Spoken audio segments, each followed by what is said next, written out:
What's up, YouTube? Here with another video. So this video here, we're just gonna go over these two cards for this upcoming Burst Protocol format, where most of the decks are like back row heavy, setting cards, spell and trap based, even Vanquish Soul and Crystron and what other decks? Not really Luna Light, but Radiant and Draco Tail mainly. Just going over cards that we should either be siding or maining. So the two cards I have here are Danko Sekka, which is a monster light thunder, and then we have Anti-Spell, which is a quick play spell. Spell speed 4, so that you can't respond to. But Danko Sekka, it can't be special summoned, so you have to normal summon this card. And due to us having so many extenders in the deck, like Shrine, even Squad with a Minstrel, Tia's Squad, Tia's Dragoons, Poseidra Dragoons.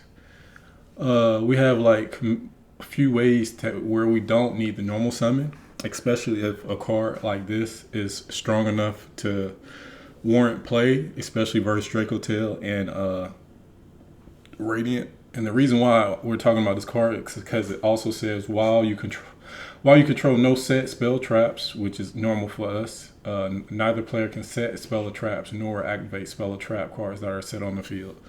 So once you normal summon this, it's just automatic.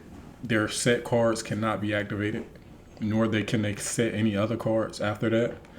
Meaning, once you normal summon this into a Radiant Typhoon board, like you don't have to worry about them bringing back any of their big bodies for negation if they're in the grave due to linking them off or discarding them for their spell card effects.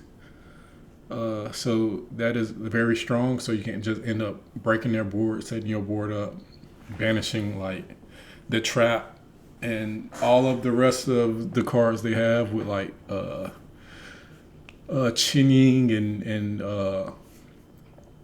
Trishula. And if you're playing like the Ice Barrier build, you can summon the Trishula 0, banish 3 cards, and just be going about your day. But yeah, so that's really strong in that matchup. And then plus it has a bonus for the Draco Tail matchup, because once you normal summon this card into Draco Tail, none of their Draco Tail monsters in grave can activate to set other cards. So it basically like them just fusing and just having the fusion monster effect by itself, which is a very strong effect, because if they don't already have Gulamel on board, then they will have to summon Gulamel, but then they can't activate anything else after that because none of their cards can activate. So all of their like Malulus and Pans and Urglas won't be able to activate once his board card is on board.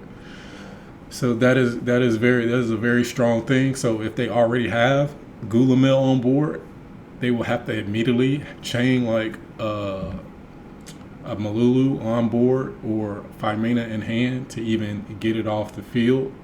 And if you have like any quick play card, you can just chain it to block. But Mermail, we don't really have that many quick play spell cards or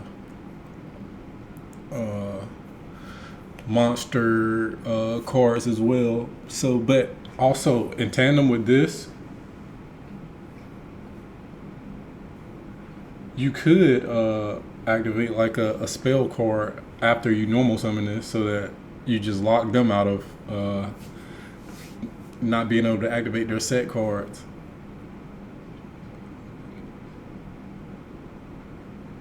Yeah, so you can play like, so if you play like what's the card? Harpies, you can normal summon this, activate Harpies, destroy all their back row.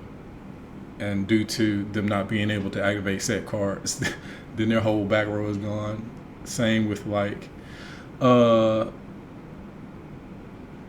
what is it? What's the card? Like Droplet or whatever. You can play any other quick play spells with this to make sure you can play around your board a lot better. So yeah, this is a strong card that you can also side, but I will leave it in the side because a lot of the times going first or second, not knowing the specific matchup, you don't want to just have this and then play like a deck that really doesn't use speller traps or have set speller traps. So this would be perfect for in the side mainly. But then we have anti-magic arrows, which is another card similar to Danko Seka, but you don't waste your normal summon or have to use your normal summon on it. But you waste or use your battle phase, which could be very vital for like removing extra bodies. But due to playing Mermail, you really don't have that problem of moving like bodies off the board due to Poseidra, Zelantis if you play it, Trishula, Chinging, Trishula Zero if you play like Ice Barrier with that version in.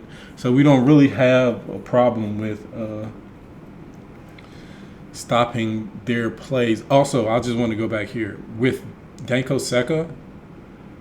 We also can like use Impulse, which we can't do with anti-magic arrows. That's another important part about it. So if you normal summon this and they try to 5 mana and then you and thinking they can use Gulamil, you can just chain your Impulse to it and then have like free reign at that point, because then they don't have any other cards to activate in response to this. So yeah, back to anti-magic arrows.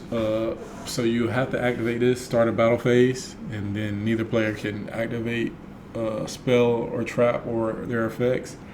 And then neither player can respond to it. That makes it spell speed 4, which is probably like equal to a counter trap. But